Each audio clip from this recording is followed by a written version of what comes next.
So now, folks, yes, I did pick the Buffalo Bills to lose this game against the Houston Texans, but what I did not predict was a complete incompetent game plan, coaching that was absolutely pitiful, offensive execution, and the fact that our defense can go out there battered to all hell and give us opportunity after opportunity after opportunity, and we still walk away with a loss. Folks, obviously, I'm very upset in this video. So today we are going to be venting on everything that we just witnessed from this horrendous performance from the Buffalo Bills.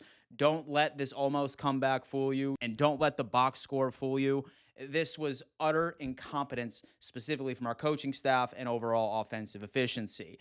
Right before we dive in, though, giant shout out to BetUS, guys. BetUS is matching 150% of your first deposit all the way up to $2,000 and 125% of your second and your third, in case you guys actually want to bet on some competent NFL organizations coming up for the remainder of NFL Sunday. Holy hell. And same thing over to Pristine Auction, folks. I'm giving away a signed Keon Coleman full-size helmet. I'm going to be announcing the winner on week 7. All right, so go on ahead and check those guys out. Free account link is in description. #1 online auction house on the market today. All right, now that that is done, it's time to complain. And let me tell you what was hands down my biggest issue with this Buffalo Bills team. All right, it had to do with when the Buffalo Bills somehow, by the grace of the football gods, had CJ Stroud have an intentional grounding penalty.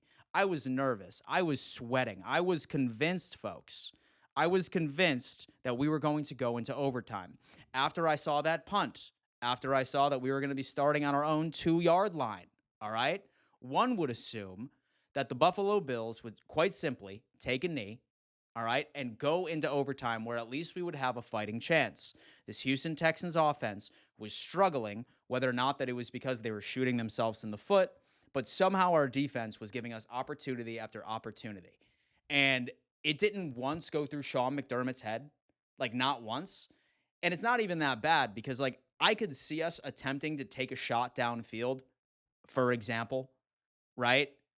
That's completely fine. But then the second and the third down, when you end up looking at this overall situation and you are backed up on the 2-yard line in your own end zone, and you go out there with 3 straight pass attempts when the secondary was completely locking down everybody that we had all game, completely blows my mind.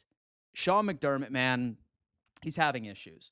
And let me tell you what, I did say this again, that I predicted the Buffalo Bills to drop this game. I didn't like the injuries, specifically on the defensive side of things. But this defense stepped up. They did, really outside of what this Houston Texans offense was putting. Whether or not that we want to say that it was because Nico Collins was out after that massive touchdown, what have you. But the fact that this defense was able to hold the Houston Texans to only 3 points in the second half, there was no excuse. And how about we reflect back on not only that interception of CJ Stroud, which is a complete rarity, and then number 2, if we want to have a conversation about his fumble that literally put us in the red zone at damn 20 yards. And we walk away with a field goal, tying the game. This game could have been entirely different if we just had some sort of offensive efficiency. I don't know what's going on with Joe Brady right now, folks. I really, really don't. But I have not seen more incompetence for the past 2 weeks. And I know that all of us are so used to this Buffalo Bills team hitting a lull during the middle of the season. Last year, we were 6-6 at one point, but it seems like it has hit us early. And I'm not going to make any excuses because this team deserves to not have any excuses. They needed to come out. There were so many opportunities that we needed to take advantage of. And this team, quite simply, again, laid an egg. Sean, why did you not knee the football and go into overtime? Maybe he was scared because he knows the Buffalo Bills record in overtime. Is that it? I'm not so sure. But that was just pure incompetence.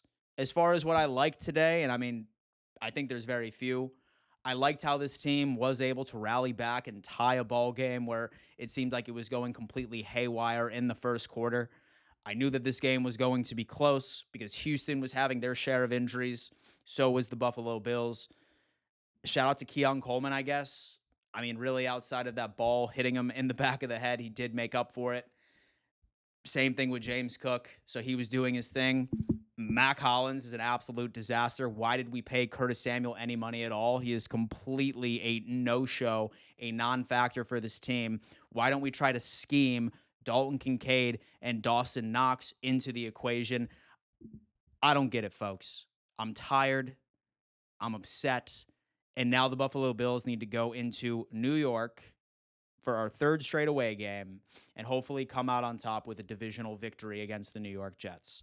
The only thing that's saving us right now, folks, is that we are still on top of the AFC East, and the rest of the division seems to be struggling just as much as we are.